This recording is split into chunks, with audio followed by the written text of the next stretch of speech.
ഇറങ്ങി ദഹിപ്പിക്കാത്തത് കാരണം ഇരുന്ന് നാറുന്ന അവസ്ഥയിലാണ് ഇന്ന് പല വിശ്വാസികളും.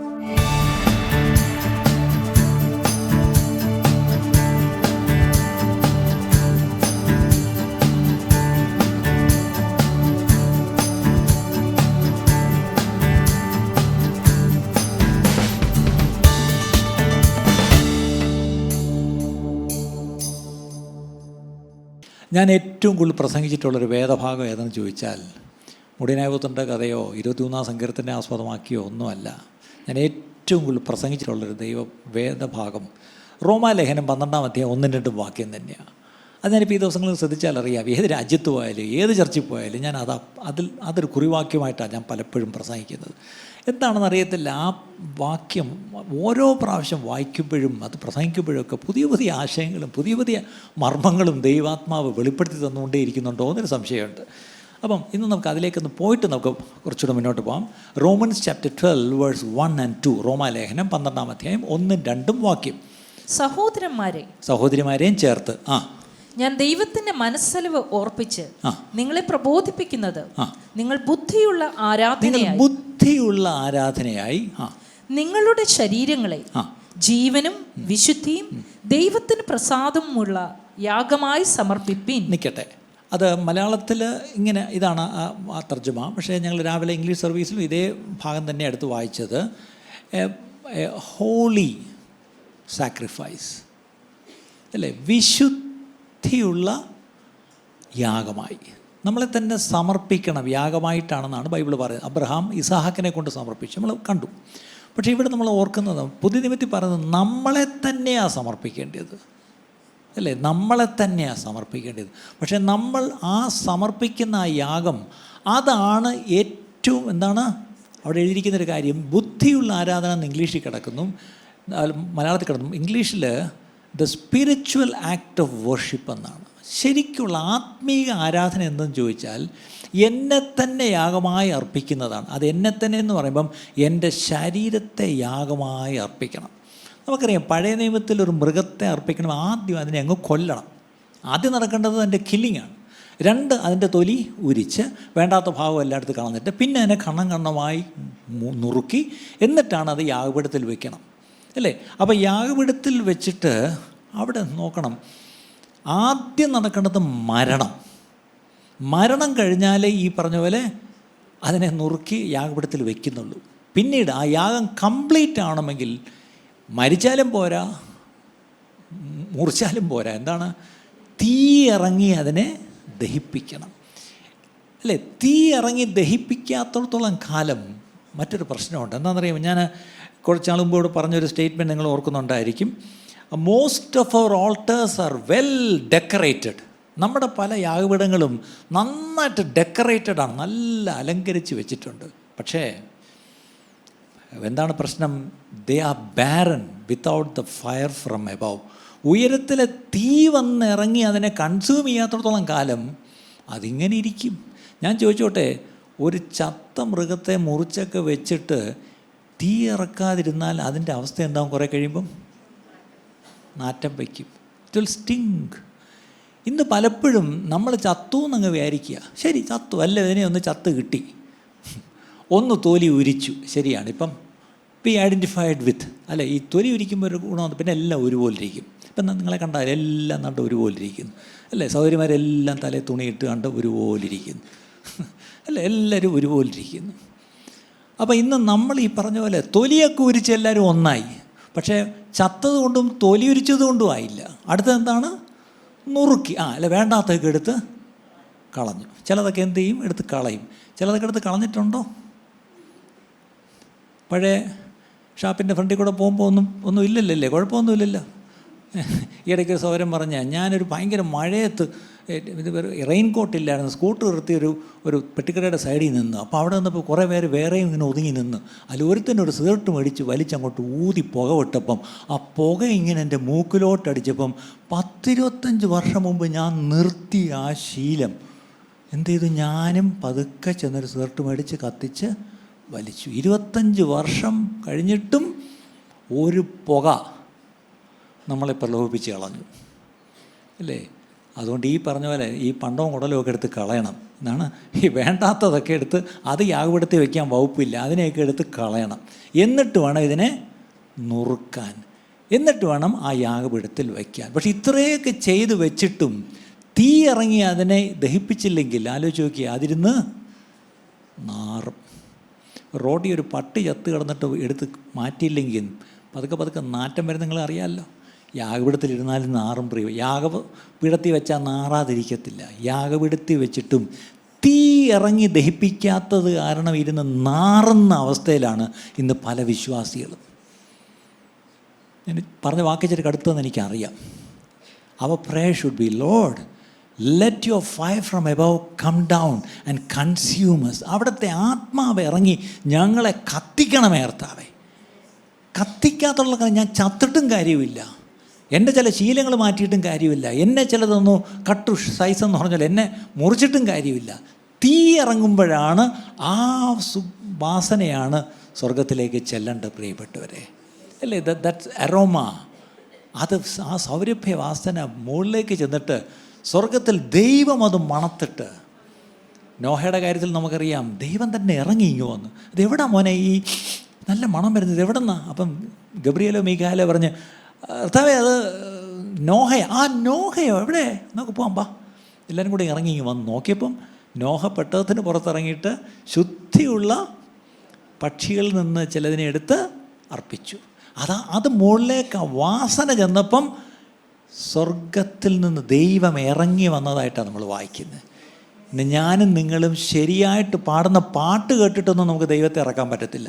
ഇന്ന് ആരോ നമ്മളെ തെറ്റിദ്ധരിപ്പിച്ചു, ഇതൊന്നും വേണ്ട, നമുക്ക് കുറച്ച് ആടിച്ച് പൊളിച്ച് കുറച്ച് ആരാധിച്ച് കുറച്ച് ബഹളം വെച്ചാൽ സ്വർഗം ഇങ്ങനെ ഇറങ്ങി വരുന്നു. സ്വർഗത്തിലെ ജെല്ലും കഥവും എല്ലാം പൂട്ടും നമ്മുടെ ശബ്ദം കേട്ടാൽ. പിന്നെ മുകളിലോട്ട് പോകുന്ന വാസന സൗരഭ്യ വാസന ആയിരിക്കത്തില്ല, ടയർ കരിയുന്ന വാടയായിരിക്കും.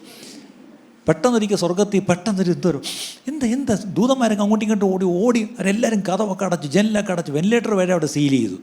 അതായത് എവിടെ നിന്നാണ് ഇത് വരുന്നേ? മണ്ണന്തലേന്ന്. ഇതുകൊണ്ടൊക്കെ ഞാൻ പറഞ്ഞത്, ടയർ കരിയുന്ന വാട ഒരു ഹൊറിബിൾ സ്മെല്ലാണ് കേട്ടോ. അത് കരിഞ്ഞിട്ടുള്ളവർക്കറിയാം. ശരിക്കും സൗരഭ്യ വാസനയാണ് പോകേണ്ടത്. നമ്മുടെ ജീവിതത്തിൽ നിന്ന് പോകുന്ന വാട, ടയർ പറഞ്ഞപ്പോൾ ചിലർക്ക് കത്തി, അല്ലേ? വൈകിട്ട് കുടുംബ പ്രാർത്ഥന ഇരുന്നിട്ട് പായിട്ടിരുന്നോണ്ട് വലിയ പ്രാർത്ഥന. അപ്പോൾ ചോദിക്കുക, ഇത് എവിടെ നിന്നാണ് ഇത് വരുന്നേ? നിങ്ങളുടെ വീടിൻ്റെ പേര് പറയരുത് ദൂതൻ, അല്ലേ?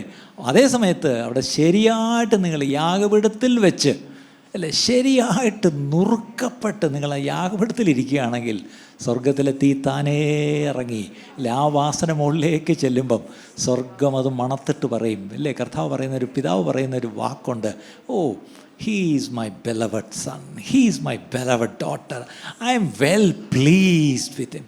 അവനിൽ ഞാൻ പ്രസാദിച്ചിരിക്കുന്നു. ഞാൻ ചോദിച്ചോട്ടെ, കർത്താവ് നിങ്ങളെ നോക്കിയിട്ട് I M so pleased with what you did, നീ ആ ചെയ്ത കാര്യത്തിൽ ഞാൻ നീ ഇപ്പം പറഞ്ഞ വാക്കില്ലേ, ഞാൻ നീ ഇപ്പം നിൻ്റെ ഹൃദയം ഞാൻ കണ്ടു, നീ ആ പ്രതികരിച്ച രീതി, I M so please, I M so proud of you my boy എന്ന് നമ്മുടെ കർത്താവ് എന്ന അവസാനം നമ്മളെ പറ്റി പറഞ്ഞേ.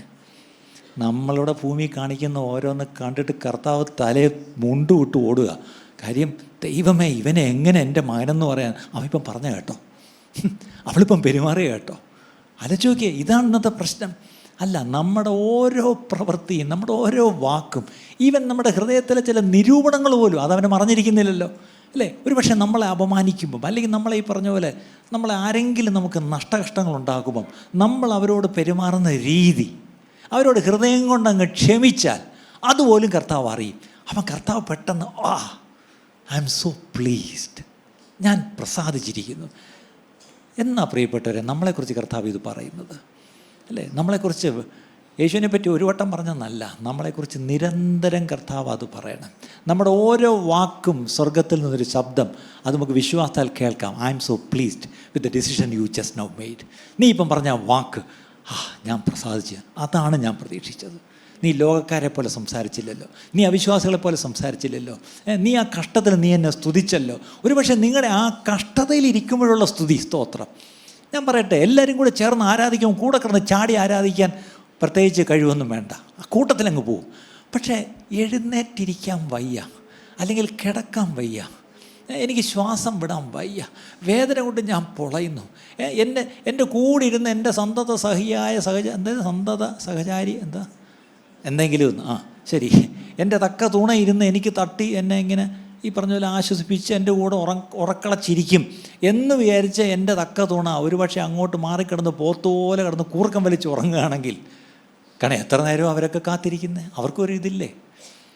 അങ്ങനെ ഇരിക്കുമ്പോഴും ആ വേദനയുടെ ഘട്ടത്തിലും അവിടെ ഇരുന്നുകൊണ്ട് യേശുവേ യേശുവേ സ്തോത്രം എന്ന് പറഞ്ഞാൽ ആ സ്തോത്രം അങ്ങ് ചെന്ന് പിതാവ് പറയും, I M so pleased with him. കാര്യം ആ സമയത്തും അവൻ അയ്യോ എന്നല്ലല്ലോ പറഞ്ഞ്, അവൻ യേശുവേ എന്ന് വിളിച്ചല്ലോ. അവൻ സ്തോത്രം. എന്നെ കേൾക്കുന്ന ചിലരെങ്കിലും ഈ ദിവസങ്ങളിൽ ഉറക്കമില്ലാതെ കഷ്ടപ്പെടുന്നവരെ എനിക്കറിയാം. എന്നെ കേൾക്കുന്ന ചിലരെങ്കിലും ഈ പറഞ്ഞ പോലെ ഏകാന്തതയിലൂടെ പോകുന്നവരെ എനിക്കറിയാം. ആരും ഞങ്ങളെയൊന്നും മനസ്സിലാക്കുന്നില്ലല്ലോ, ആരും ഞങ്ങളെയൊന്നും തിരക്കുന്നില്ലോ എന്ന് ചിന്തിക്കുന്നവരുണ്ട്. ഈ വാചോടിക്കുന്ന പാസ്റ്റർ ഞങ്ങളെ വിളിക്കുന്നില്ലല്ലോ എന്ന് പറയുന്നവരുണ്ടാവും. പക്ഷേ നിങ്ങൾ ആ കാര്യം ദൈവത്തോടങ്ങ് പറ, യേശുവേ നീ ഒഴികെ ഞങ്ങൾക്ക് ആരുമില്ലപ്പാ എന്നൊന്ന് പറ. അല്ലേ, അനാഥർക്കും വിധവമാർക്കും കാന്തനും കർത്താവും പിതാവും എല്ലാം ആരാ? നമ്മുടെ. അല്ലേ, അങ്ങനെയെങ്കിൽ തീർച്ചയായിട്ടും ഈ ദിവസങ്ങളിൽ നിങ്ങളുടെ സ്വകാര്യ ജീവിതത്തിൽ ഒരുപക്ഷെ ആരും നിങ്ങളെ കാണുന്നില്ല എന്ന് പറഞ്ഞ് നിങ്ങൾ വേദനിക്കുന്നുവെങ്കിൽ, നിങ്ങളാരും അറിയാതെ കരയുന്നുവെങ്കിൽ, ഈ ദിവസങ്ങളിൽ ഒരാളെന്നോട് പറഞ്ഞാണ്, ഫാസ്റ്ററെ എനിക്ക് സത്യം പറഞ്ഞാൽ ലൈറ്റ് അണച്ചിട്ട് ഞാനങ്ങ് കരയും, ആരും കാണണ്ടെന്ന് ഞാനങ്ങ് കരയും. പക്ഷേ ഞാനൊരു കാര്യം പറയട്ടെ, ആ ലൈറ്റ് അണച്ച് ഇരുട്ടിലിരുന്ന് കരയുന്ന ആരും കാണുന്നില്ല, പക്ഷെ അത് കാണുന്ന ഒരു കർത്താവുണ്ട് പ്രിയപ്പെട്ടവരെ.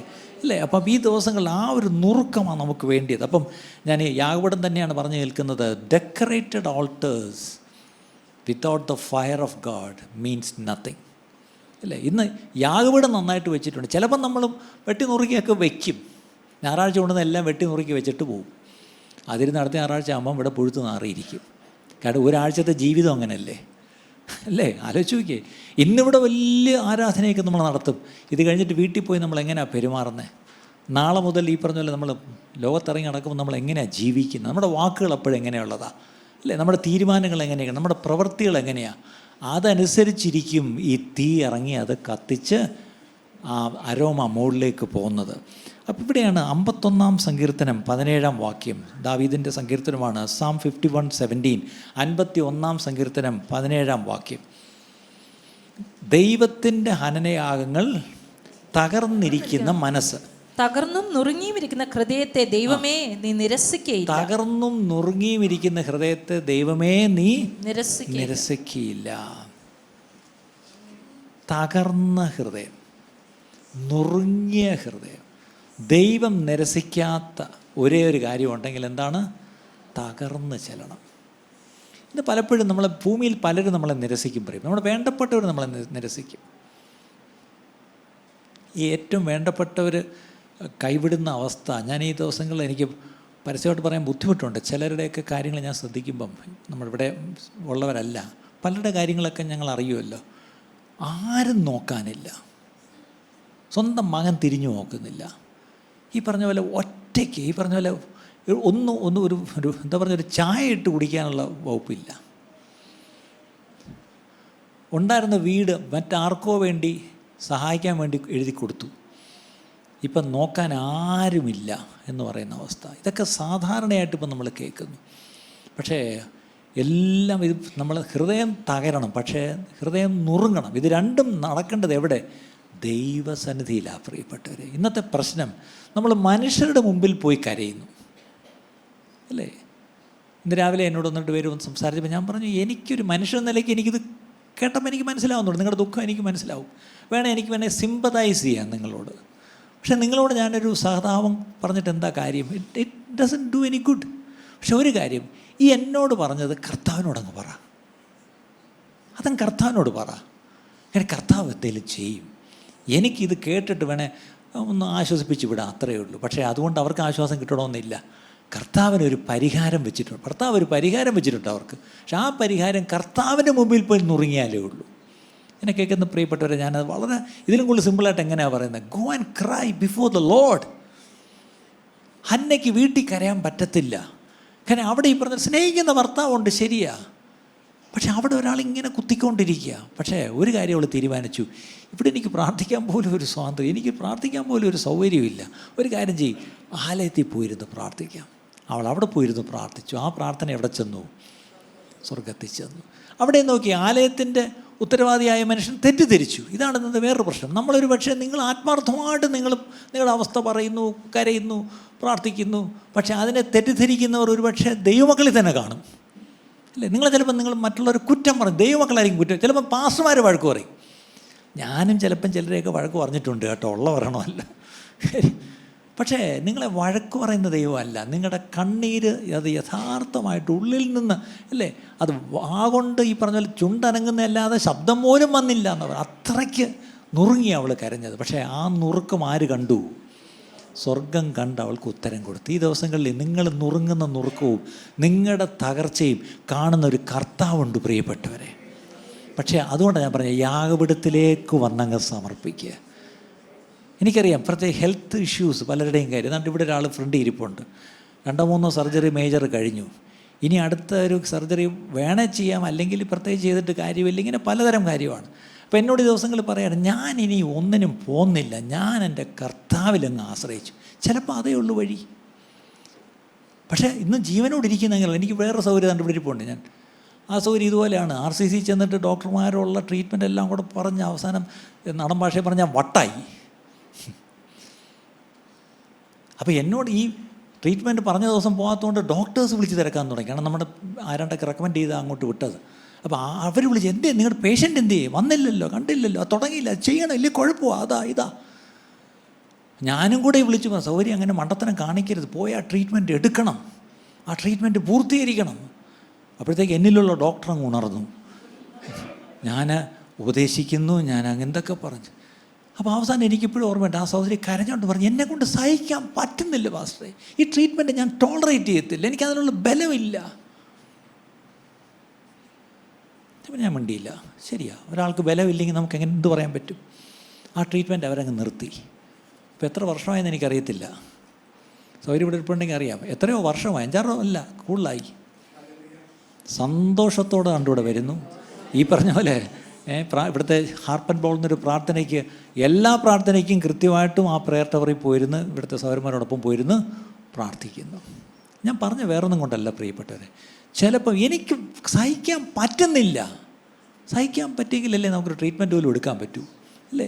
ഇതൊക്കെ ഞാൻ എന്തിനു പറയുന്നത് ചോദിച്ചാൽ, അത് കർത്താവ് അങ്ങ് കേട്ടു. എനിക്ക് സഹിക്കാൻ പറ്റുന്നില്ല കർത്താവേ, കർത്താവ് അങ്ങ് കേട്ടു.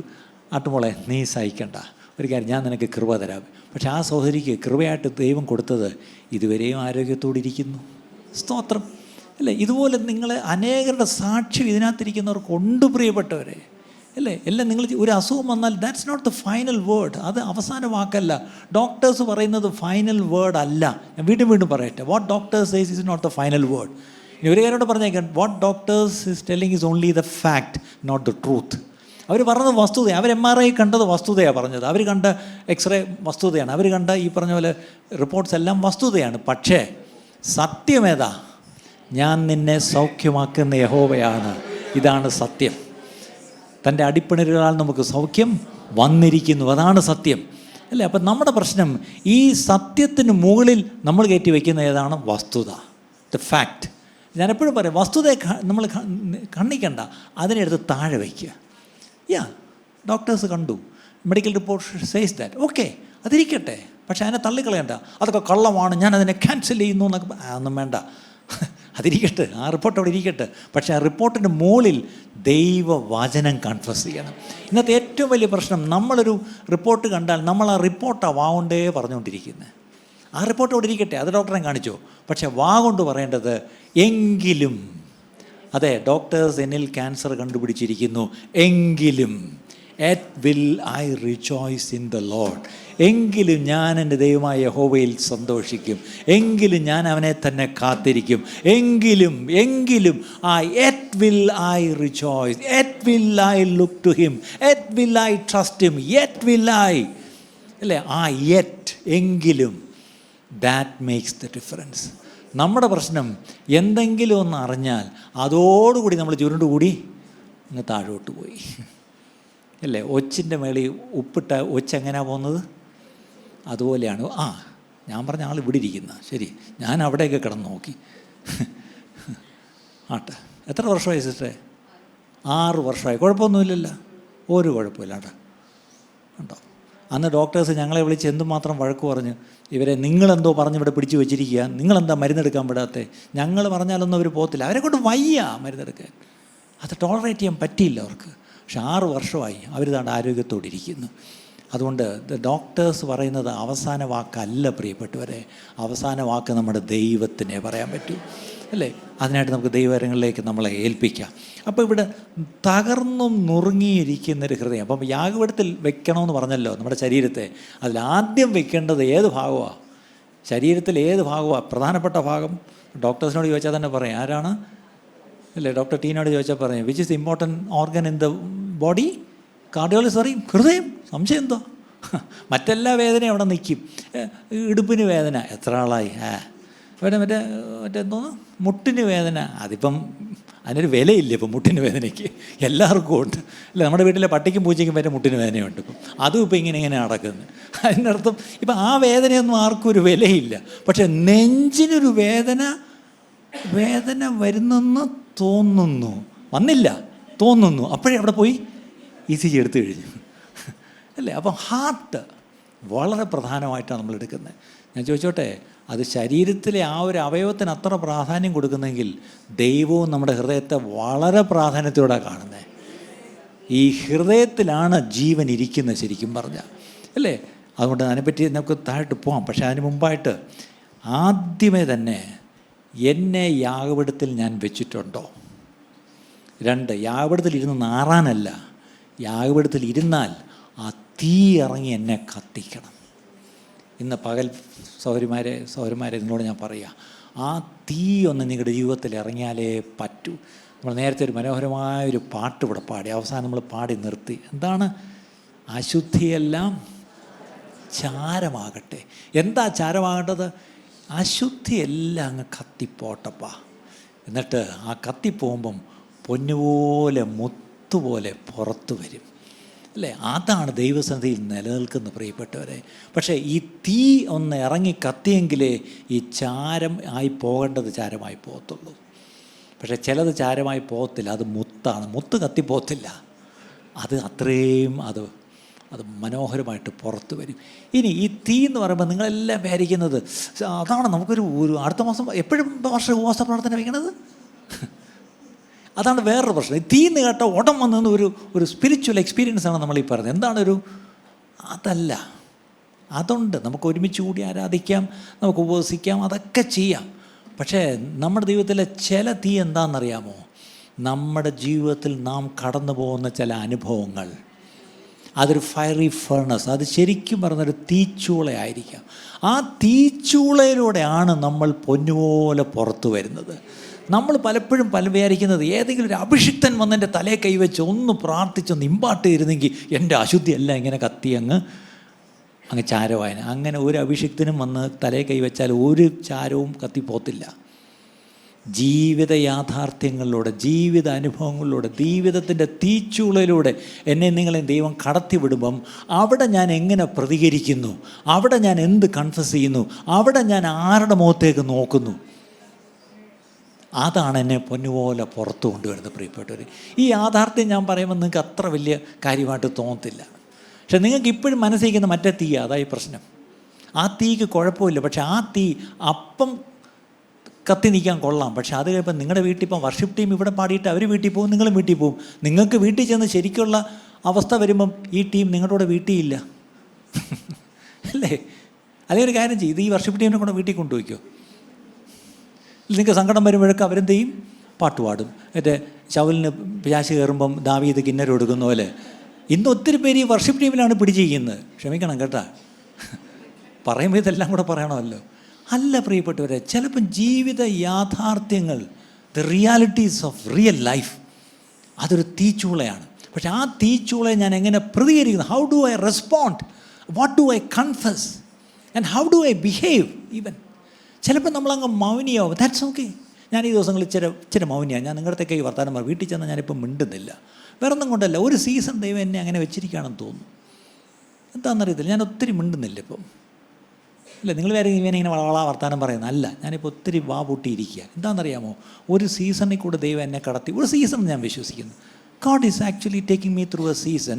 അപ്പോൾ എനിക്ക് വർത്താനം പറയുന്നതിനെക്കാട്ടിലും എനിക്ക് ഏറ്റവും ഇഷ്ടം ദൈവം എന്ത് പറയുന്നു എന്ന് കേൾക്കാനാണ്. ഈ ദിവസങ്ങളിൽ നമ്മളൊന്ന് വർത്താനം കുറച്ചിട്ട്, വീട്ടിലെ വർത്താനമൊക്കെ ഒന്ന് കുറച്ചിട്ട്, ഒന്ന് ദൈവം എന്തു പറയുന്നു എന്നൊന്ന് കേൾക്കാനായിട്ടൊന്ന് ചെവി ഓർക്കുന്ന കൊള്ളാം പ്രിയപ്പെട്ടവരെ. Definitely he has something to tell you. He has something to tell you. എന്തോ നമ്മോട് ദൈവത്തിന് പറയാൻ ദൈവം ആഗ്രഹിക്കുന്നു. പക്ഷെ അവൻ്റെ അടുത്ത് പോയൊന്ന് ചെവിയോർത്തിരുന്നെങ്കിൽ മാത്രമേ അത് കേൾക്കാൻ പറ്റൂ പ്രിയപ്പെട്ടവർ. ഈ ദിവസങ്ങളിൽ നമുക്ക് അതിനായിട്ടൊന്ന് ഒരുങ്ങാമോ? ശരി, അപ്പം ശരീരങ്ങളെ സമർപ്പിക്കുക, അല്ലേ? അതായത് എൻ്റെ നുറുങ്ങിയ ഹൃദയം ദൈവം കാണുന്നു. അവിടെയാണ് ദൈവം എൻ്റെ സമീപേ നിൽക്കുന്നത്. He is close to me when my heart is broken. രണ്ടാമത്തെ വാക്യം തന്നെയാണ് റോമർ 12:2. ഈ ലോകത്തിന് അനുരൂപമാകാതെ നന്മയും പ്രസാദവും പൂർണ്ണതയുമുള്ള ദൈവഹിതം ഇന്നതെന്ന് തിരിച്ചറിയേണ്ടതിന് മനസ്സ് പുതുക്കി രൂപാന്തരപ്പെടുവിൻ. ഈ ലോകത്തിന് അനുരൂപമാകരുത്. ഇംഗ്ലീഷിൽ ഡു നോട്ട് ബി കൺഫേംഡ് എന്നാണ്. പക്ഷേ പകരം എന്താവണമെന്ന് എഴുതിയിട്ടുണ്ട്, ബി ട്രാൻസ്ഫോംഡ്. അവിടെ രണ്ട് പദം ഇംഗ്ലീഷിലാണെങ്കിൽ കൺഫർമേഷൻ എന്നൊരു വാക്കും ട്രാൻസ്ഫോർമേഷൻ എന്നൊരു വാക്കും. അപ്പോൾ ഈ കൺഫർമേഷൻ നോ എന്നാണ്. എന്താണ്? ആരോട്? ലോകത്തിലെ മോഹങ്ങൾക്ക്. ലോകത്തിനൊരു രീതിയുണ്ട്, ലോകത്തിനൊരു പാറ്റേൺ ഉണ്ട്, ലോകത്തിനൊരു ഫാഷനുണ്ട്, അല്ലേ? അതിനോട് നീ അനുരൂപപ്പെടരുത്. Do not be conformed. അതേ സമയത്ത് റാദർ എന്ത് ചെയ്യണം? Be transformed. നീ മനസ്സ് പുതുക്കി രൂപാന്തരപ്പെടണം, അല്ലേ? അപ്പോൾ അവിടെ സത്യം ഓർക്കണം, ഈ ലോകത്തിൻ്റെ ഒരു വഴി അല്ലെങ്കിൽ the way of the world എന്ന് പറയുന്നത് യോഹന്നാൻ അപ്പോസ്തലൻ പറയുന്നുണ്ട്. 1 യോഹന്നാൻ 2:16-17. അത് അപ്പോസ്തലൻ പറഞ്ഞ വാക്യം കൂടെ നോക്കിയേക്കാം. 1 John 2:16 and 17. ജഡമോഹം, കൺമോഹം, ജീവനത്തിന്റെ പ്രതാപം. ഇങ്ങനെ ലോകത്തിലുള്ളതെല്ലാം പിതാവിൽ നിന്നല്ല, ലോകത്തിൽ നിന്നത്രേ. അപ്പൊ ഈ ലോകത്തിലുള്ളത് എന്തൊക്കെയാ? ജഡമോഹം, അടുത്തത് കൺമോഹം, അടുത്തത് പ്രൈഡ് ഓഫ് ലൈഫ്. അതായത് bowstring upon what he has and who he is he. ഞാൻ ആരാണെന്നും എനിക്ക് എന്തൊക്കെ ഉണ്ടതിലുള്ളൊരു അഹങ്കാരം. നമ്മൾ സാധാരണ ചുമ്മാ എങ്കിലും പറയുന്നൊരു വാക്കുണ്ട്. എന്താണ്? ഞാൻ ആരെന്ന് കാണിച്ചു തരാം. ഈ ഞാൻ ആരെന്ന് കാണിച്ചു തരാം എന്ന് പറഞ്ഞാൽ ആ സ്റ്റേറ്റ്മെൻറ്റ് തന്നെ എന്തുകൊണ്ട്? ഞാൻ ആരോ ആണ്. അതെന്താണ്? Pride of. അല്ലെങ്കിൽ നമ്മളെന്ത് പറഞ്ഞാൽ ഞാൻ ആരുമല്ലേ. പക്ഷെ നമ്മൾ അങ്ങനെയല്ല. ഇവിടെ നിൽക്കുമ്പോൾ ഇപ്പം നിങ്ങളുടെ നിപ്പ് കണ്ട, അയ്യോ ഞാൻ ആരുമല്ലേ, അടിയനിതാ എന്നൊക്കെ പറഞ്ഞുകൊണ്ടാണ് ഇവിടെ നിൽക്കുന്നത്. ഈ പടി അങ്ങോട്ട് അറിയുമ്പം ഞാൻ ആരാണെന്ന് എന്നെ നിനക്കറിയത്തില്ല, അല്ലേ? അതാണ് പ്രൈഡ് ഓഫ് ലൈഫ്. ഇനി അതിൽ കൂടുതൽ വ്യാഖ്യാനം വേണ്ടല്ലേ. ഓക്കെ, ചുമ്മാ ജീവനത്തിൻ്റെ പ്രതാപം എന്നൊക്കെ പറഞ്ഞാൽ ഒന്നും മനസ്സിലാകത്തില്ല. ഇതാണ് ആ വാക്കിൻ്റെ അർത്ഥം. ഞാൻ ആരാണെന്നും എനിക്ക് എന്തൊക്കെയുണ്ടെന്നും എന്നെക്കൊണ്ട് എന്തൊക്കെ കഴിയുമെന്നും എന്നുള്ളൊരു അഹങ്കാരമാണ് ഈ പ്രൈഡ് ഓഫ് ലൈഫ്. അതെവിടെ നിന്ന് വരുന്നു? ലോകത്തിൽ നിന്ന്. അപ്പോൾ ലോകത്തിലുള്ള എന്തൊക്കെയാണ്? The lust of the flesh, the lust of the eyes and the pride of life. ഇത് മൂന്നുമാണ് ലോകത്തിൽ കിടക്കുന്നത്. ഇതാണ് ലോകത്തിലുള്ളത്, അല്ലേ? പക്ഷെ ഇത് മൂന്നിനോടും എന്ത് ചെയ്യരുത്? കൺഫേം ചെയ്യരുത്. അതിൻ്റെ അടുത്ത വാക്യം, ലോകവും അതിൻ്റെ മോഹവും ഒഴിഞ്ഞു പോകുന്നു. ഈ ലോകമുണ്ട്, ലോകത്തിൽ കുറേ മോഹമുണ്ട്. പക്ഷേ ഇത് രണ്ടും എന്ത് ചെയ്യും? ഒഴിഞ്ഞു പോകും. നിങ്ങൾ ഈ മോഹിച്ചുണ്ടാക്കിയ സാധനങ്ങൾ ആലോചിച്ച് നോക്കിയ അവസാനം എന്താവും? ലോകാവസാനം വരെ നിങ്ങളുടെ വീടുണ്ടെങ്കിൽ ആ വീട് എന്താവും? പറയാനൊരു പേടി എന്താ? നിങ്ങൾ എത്ര ഫയർ ഇൻഷുറൻസ് എടുത്ത് വെച്ചാലും അന്ന് കിടന്ന് ഫയർ എഞ്ചിൻ വിളിച്ചാൽ വരത്തില്ല. ലോകം കത്തി അഴിയും, അല്ലേ? സകലതും കത്തി അഴിയുന്നൊരു ദിവസമുണ്ട്. അന്ന് നിങ്ങളുടെ വില കൂടിയ കാറ്, മിനി കൺട്രിമാൻ, ഒരു പുതിയ കാറിൻ്റെ മോഡലാണ്, മിനി കൂപ്പറിൻ്റെ പുതിയ സാധനം ഒരു സൗരം മേടിച്ചു.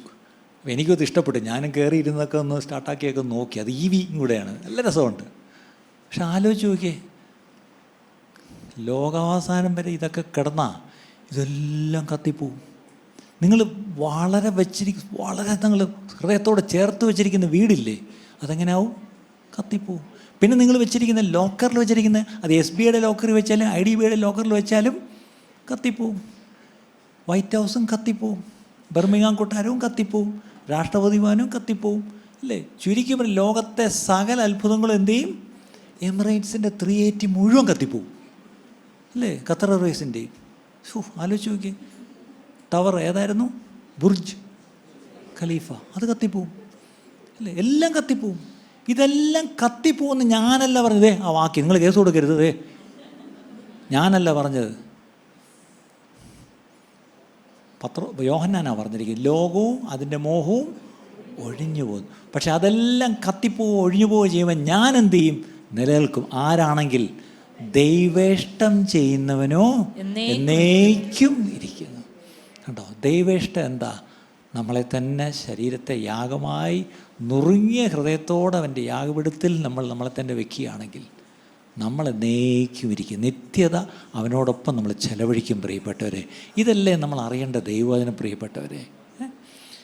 അപ്പം അതിൻ്റെ കൂടെ നമ്മൾ ശ്രദ്ധിക്കേണ്ട ഒരു കാര്യം, ഈ റിന്യൂയിങ് യുവർ മൈൻഡ് എന്ന് കേട്ടാൽ it sounds very spiritual and എന്തോ പറയുന്നത്, ഭയങ്കര ഒരു ആത്മീയ വാക്കാണ്, അല്ലേ? മനസ്സ് പുതുക്കി രൂപാന്തരപ്പെടുക. മനസ്സ് പുതുക്കുക എന്നുള്ളതിനൊരു സിമ്പിൾ അർത്ഥം ഞാൻ എപ്പോഴും ഇവിടെ പറഞ്ഞു തരാറുണ്ട്. എന്താണ്? Think differently. Simple, think differently. ഞാനന്ന് രാവിലെ പറയായിരുന്നു, ഒരു വലിയൊരു നാഷണൽ ക്രിസ്ത്യൻ ലീഡേഴ്സിൻ്റെ ഒരു മീറ്റിങ്ങിൽ ഒരിക്കൽ 2 ദിവസം അവർക്ക് വേണ്ടി പോയി ഒരു ക്ലാസ് എടുക്കാനുള്ള ഭാഗ്യം എനിക്ക് ദൈവം തന്നു.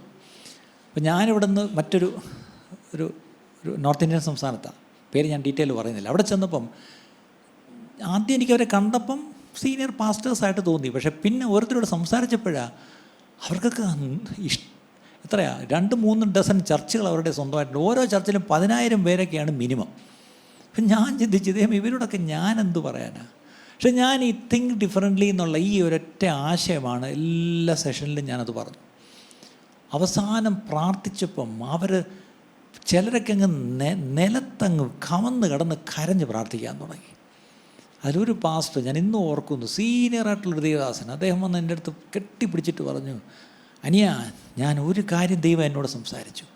ഞാൻ ഇന്ന് വരെ കർത്താവിൻ്റെ വാക്ക് കേട്ട് ഞാൻ ഇറങ്ങി, ഇതുവരെ ഞാൻ അങ്ങനെയാണ് നടക്കുന്നതെന്നാണ് എൻ്റെ വിശ്വാസം. പക്ഷേ ഇന്നിവിടെ വെച്ച് ദൈവം എന്നോട് പറഞ്ഞ് വ്യത്യസ്തമായിട്ട് ചിന്തിക്കുക.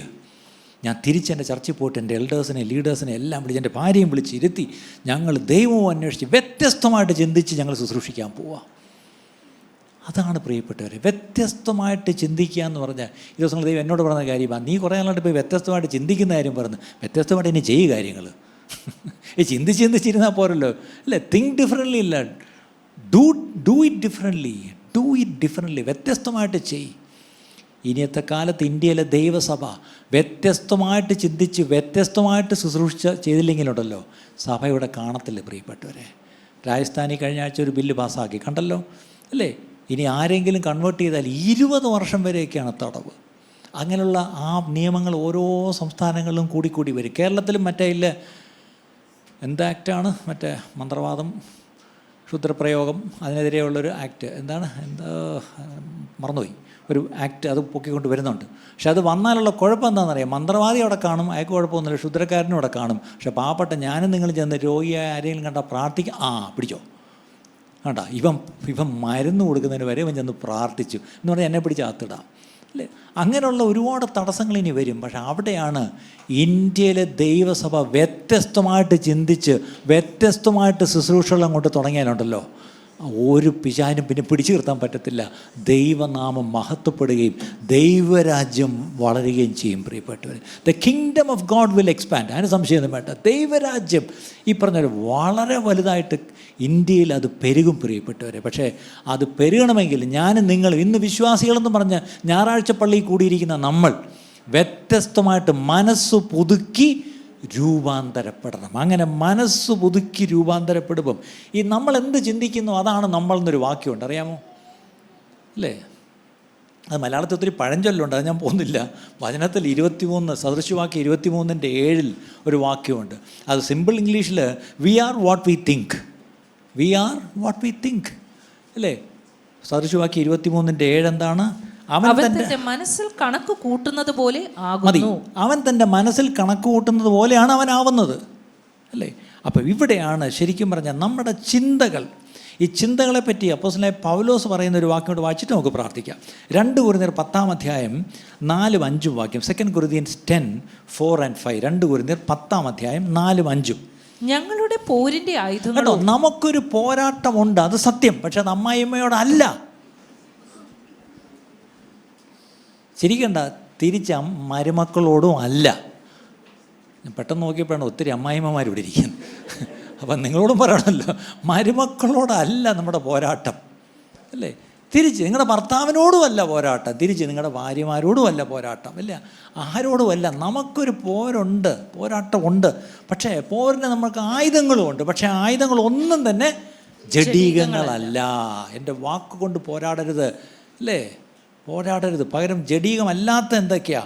കോട്ടകളെ ഇടിപ്പാൻ, അല്ലേ? വലിയ കോട്ടകളുണ്ടെങ്കിൽ അതിനെ ഇടിക്കത്തൊക്കെ ഉള്ള ആയുധങ്ങളാണ് എനിക്ക് തന്നിരിക്കുന്നത്, അല്ലേ? വളരെ ഹെവി മെഷീൻസാണ് തന്നിരിക്കുന്നത്, അല്ലേ? ഇപ്പോഴത്തെ ഇപ്പോഴത്തെ ആണല്ലോ. പണ്ടൊക്കെ എന്തൊക്കെ കൊച്ചു കൂടെ ഒരു ബുൾഡോസറല്ലേ, JCB ഒരു ടിപ്പർ, ഇത് രണ്ടും കൊണ്ടാണ് നമ്മൾ ഇത്രയും നാൾ രക്ഷപ്പെട്ടത്.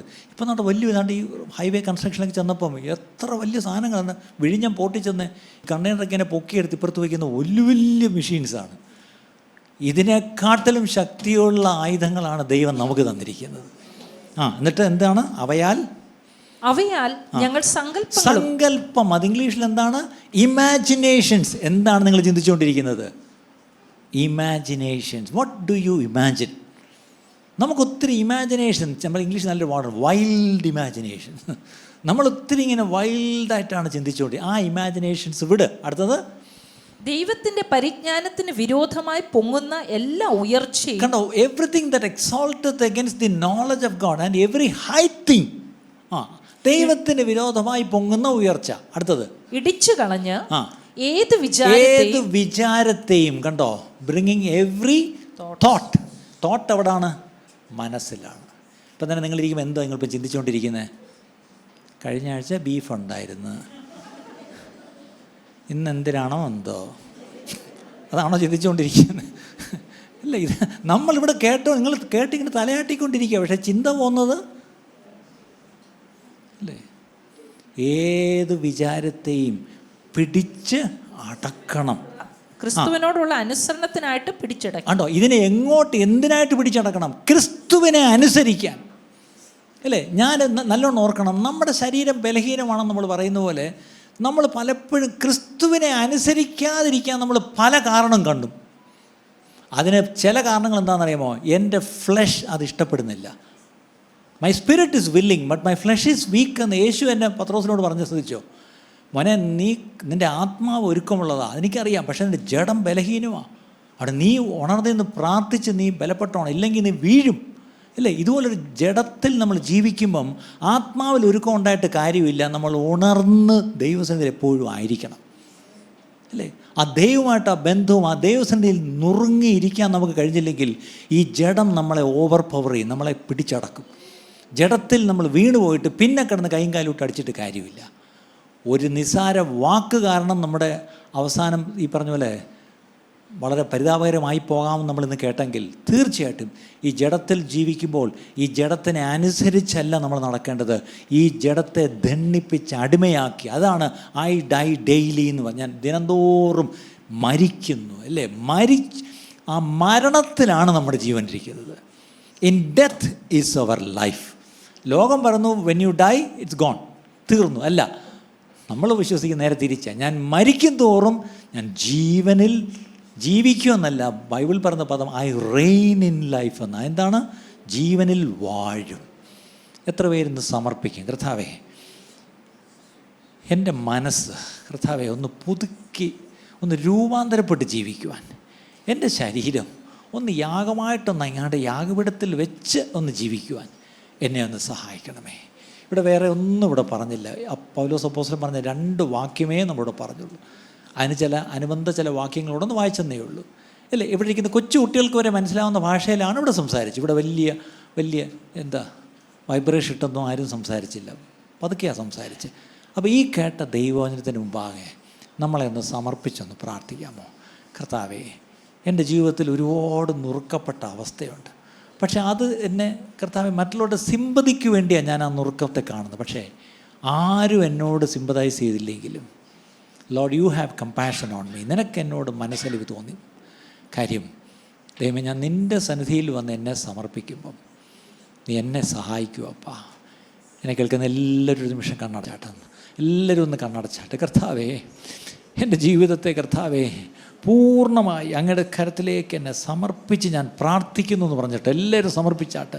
നിങ്ങളുടെ ബലഹീനത, ഒരുപക്ഷെ നിങ്ങളുടെ ശരീരത്തിൽ നിങ്ങൾ ബലഹീനരായി വന്നിരിക്കുന്നുവെങ്കിൽ, ഒരുപക്ഷെ നിങ്ങൾ വീട്ടിൽ എന്തെങ്കിലും വിഷയത്തിൽ നിങ്ങൾ വളരെ ആടി ഒലഞ്ഞ് ഇനി അടുത്ത് എങ്ങനെ മുന്നോട്ട് എങ്ങനെ പോകും എന്ന് നിങ്ങൾ ഭയപ്പെട്ടിരിക്കുന്നുവെങ്കിൽ, ആ ഭയപ്പെട്ടിരിക്കുന്ന അവസ്ഥയിൽ ദൈവസന്നിധിയിലോട്ട് വന്ന് ആ യാഗപീഠത്തിലോട്ടൊന്ന് വെച്ചാട്ട്. കർത്താവേ, എനിക്കറിയത്തില്ലപ്പാ, എനിക്കറിയത്തില്ല നാളെ എന്തായി തീരുമെന്ന്, പക്ഷേ ഞാൻ വിശ്വാസത്തോടെ വായെടുത്ത് പറയുന്നു, വിശ്വാസത്തോടെ അബ്രഹാം പറഞ്ഞ പോലെ വായെടുത്ത് പറയുന്നു, ഈ ഇസ്ഹാക്കിനെ ഞാനിവിടെ യാഗമായി തന്നവൻ കത്തിച്ചാമ്പലായാൽ പോലും ഞാനും ബാലനും തിരിച്ചു വരുമെന്ന വേലക്കാരോട് കൊടുത്ത വാക്ക് നിറവേറ്റുവാൻ എൻ്റെ ദൈവം എന്നെ സഹായിക്കുമെന്ന് വിശ്വസിച്ചാട്ട്.